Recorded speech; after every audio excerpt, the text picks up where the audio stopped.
ఈ పులి పడవలో ఉన్న హైనాని చంపేసి ఆ పిల్లాడి పైన కూడా అటాక్ చేయడానికి వెళ్తుంది. కానీ అక్కడే ఉన్న క్లాత్ వల్ల పులి గోర్లు ఆ క్లాత్‌లో ఇరుక్కుపోవడం వల్ల ఆ పిల్లాడి వరకు వెళ్ళలేకపోతుంది. దాంతో ఇతను ఎంతో భయపడిపోయి ముందుకు వెళ్లి తను లైఫ్ జాకెట్స్‌తో తయారు చేసిన పడవపైకి వెళ్ళిపోతాడు. ఈ పిల్లాడు 2 రోజుల నుంచి ఏమీ తిని ఉండడు. దాంతో ఇతను ఆకలి తట్టుకోలేక అదే పడవలోకి వెళ్తాడు. అక్కడ తినడానికి డ్రింక్స్ మరియు క్రాకర్స్ ఉంటాయి. అప్పుడే ఆ సౌండ్‌కి ఆ పులి నిద్రలేస్తుంది. దాంతో మళ్ళీ ఈ పులి ఇతని పైన అటాక్ చేయడానికి వస్తుంది. కానీ మళ్ళీ అదే క్లాత్ వల్ల ఇతను బ్రతికిపోతాడు. అప్పుడే ఆ పులికి భయపడిపోయిన ఒక ఎలుక ఈ అబ్బాయి పైకి ఎక్కుతుంది. అప్పుడే ఇతను ఆ పులికి ఆకలిగా ఉందేమో అనుకుని ఆ ఎలుకని ఆ పులి వైపుకి విసురుతాడు.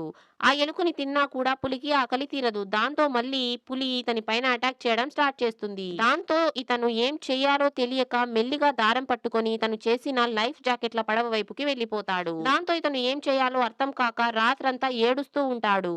ఆ తర్వాత ఏమవుతుందో తెలుసుకోవడానికి పార్ట్ 3 అని కామెంట్ చేసేయండి. వీడియో నచ్చితే లైక్ చేసి ఛానల్ ని సబ్స్క్రైబ్ చేసుకోండి.